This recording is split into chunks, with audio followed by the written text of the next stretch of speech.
J'adore la pêche. Quel sens En mer, pêcher les poissons, oui. J'aime pêcher aussi de l'autre côté. On va tout savoir. Vous allez arrêter maintenant. Si je raconte ma vie au premier degré, je vais dire que j'adore aller à la pêche.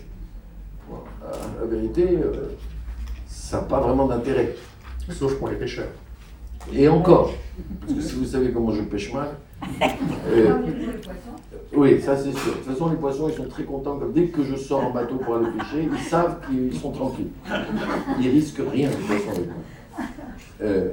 Et vous voyez, dès que je commence à raconter ce que pensent les poissons, ce qui est évidemment pas vrai, parce que je ne sais pas ce que pensent les poissons. Je ne sais même pas si les poissons y pensent. Ça devient intéressant. Alors, qu'est-ce que j'ai fait dans le spectacle? Au lieu de dire que j'adorais pêcher, je disais que quand j'allais à la pêche, je mettais ma canne à pêche, les poissons sortaient la tête de l'eau et ils me disaient « pêche-moi, moi ». Et là, ça devient drôle. Et là, ça devient du spectacle. Et là, ça devient du rêve. Et quand au moment où j'ai écrit ce spectacle, je jouais au théâtre à Paris, je faisais un truc avec Charles Berling qui s'appelle Inconnu à cette adresse. Et j'étais en train d'écrire mon 3e film. Et j'y arrivais pas. C'était pas bien ce que j'écrivais. J'étais pas content. Donc je jetais tout ce que j'écrivais. Je disais c'est pas bien. Et tout le monde disait mais tu vas y arriver. Je dis non, tu peux y arriver. Et les gens avec qui je travaille m'ont dit qu'est-ce que tu vas faire si tu fais pas ton film? Puisque le précédent spectacle était en train de mourir. Il s'appelait Enfin libre. Et le spectacle était en train de mourir. Au bout d'un moment, les spectacles, il faut les arrêter. Et j'étais vraiment angoissé parce que je ne savais pas ce que j'allais faire. Et quelqu'un m'a dit, pourquoi tu ne fais pas un best-of? J'ai dit non, quelle horreur. Il m'a dit, oui, mais ça fait beaucoup de temps que tu travailles, tu as beaucoup de matériel pour faire un best-of. Tout le monde fait des best-of. J'ai dit non, le best-of, ça veut dire que j'ai plus rien à écrire. Il y a un côté posthume un peu. Ouais, c'est horrible. C'est horrible.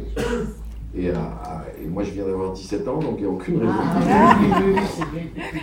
Donc après, il m'a dit, pourquoi tu ne ferais pas une autobiographie, que tu ne racontes pas ta vie, parce que tu nous fais rire toujours quand tu racontes tes histoires. J'ai dit non. Par contre, j'ai dit, ça serait rigolo de faire une autobiographie qui est mensongère.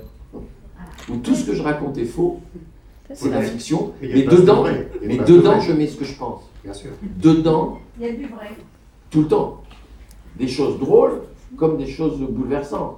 Quand je fais dans le spectacle un gamin de 10 ans, qui n'arrive pas à dormir la nuit et qui va voir son père et qui lui dit à quoi ça sert de vivre si à la fin c'est pour mourir, il dit pourquoi on dit il dit j'ai croisé un homme, il disait quand je serai mort je serai enfin libéré. Alors il dit à son père ça voudrait dire que la vie c'est une prison. Il dit j'irai au paradis, ça voudrait dire que la vie c'est l'enfer. C'est des questions que moi je me pose, moi adulte. Oui. En les mettant dans la bouche de cet enfant de 10 ans, à 4 heures du matin, il réveille son père parce qu'il se pose toutes ces questions. Et quand son père lui dit arrête avec ces questions, on ne meurt pas, on s'absente, on va dans un endroit où on ne peut pas nous voir, mais on ne meurt pas. On meurt que quand on est oublié. Ce jour-là, on est vraiment mort. Ça, c'est vrai. Il dit regarde-moi, depuis que mon père est mort, tous les jours je pense à lui, tous les jours je fais un geste en pensant à mon père. Je me demande même si je ne pense pas plus à mon père maintenant que quand il était vivant. Il dit, tu comprends ça? Et le gosse lui dit, oui papa j'ai compris, il va falloir que tu meurs pour que je pense à toi. et ben, je n'ai jamais vécu ça. À 10 ans, je n'ai pas réveillé mon père à 4 heures du matin pour lui dire ça. Mais j'avais envie de dire ça. Et pour le dire, j'ai inventé cette scène. Parce que moi, j'ai perdu mon père il y a 4 ans. Et que je me suis. Et que c'est vrai que moi, tous les jours, je fais un geste en pensant à mon père, tous les jours. Parce qu'il mettait les pièces vous savez, les pièces de monnaie qui restaient dans la poche. Mon père était médecin. Donc tous les jours, quand il rentrait, il avait toujours de l'argent sur lui, comme les chauffeurs de taxi. Et il avait des pièces. Et il mettait ça dans un bol. Et ben moi, je fais ça. Tous les jours, quand je rentre, je vide mes poches. Et les pièces de 5 centimes, de 10 centimes. Et à la fin de l'année, quand j'ai fait tout ça, je prends l'argent, je vais à la banque et je dépose sur le compte de mes enfants. Ce qui fait beaucoup Ce qui provoque beaucoup de dépression chez le banquier, parce que quand il me voit avec les sacs, il sait qu'il va mettre 4h30 à compter avec moi. Et moi, je meurs de rire. Y compris les pièces jaunes de Bernadette?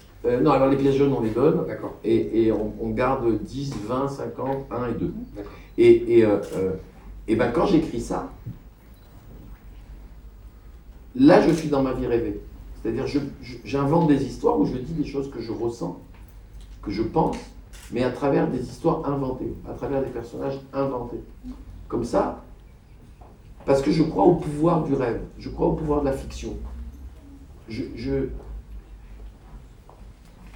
Comme je dis souvent, Jean Valjean, il n'a jamais existé. Et pourtant, il est encore présent. Je me suis renseigné, Superman n'a jamais existé. Voilà. Et que c'est impossible de voler. Et que Iron Man non plus. Exactement. Donc la fiction est beaucoup plus éternelle que la réalité. Les histoires inventées, elles traversent le temps, elles rentrent dans les rêves des gens. Et puis, l'autre chose, c'est que je me suis rendu compte que je détestais cette phrase qui dit « arrête de rêver » ou « fais pas le rêveur » ou « tais-toi, c'est un rêve ». Même si on n'y arrive pas toujours à nos rêves, et on n'y arrive pas toujours. C'est un moteur? C'est formidable. C'est super de rêver. Moi, j'ai un copain, il rêvait de construire une maison. Pas une grande maison. C'est pas un garçon qui a gagné beaucoup d'argent dans sa vie. Il a toujours rêvé. Il me disait un jour, je construirai ma maison. Je dis, mais tu peux travailler pour la faire construire. Il me dit, non, je veux la construire moi. Il n'y connaissait rien. Rien. Ok? Et bien, ce gars, aujourd'hui, non seulement il a construit sa maison, mais il construit des maisons pour les autres maintenant. Et il a tout appris. Tout seul. Et c'est devenu un gars qui construit des maisons en bois. Parce qu'il a toujours rêvé ça. Mais on dit bien que l'utopie est la réalité de demain, quelque part. Oui, absolument, absolument. Par contre, moi, Donc voilà comment j'ai écrit le spectacle. comment vous expliquez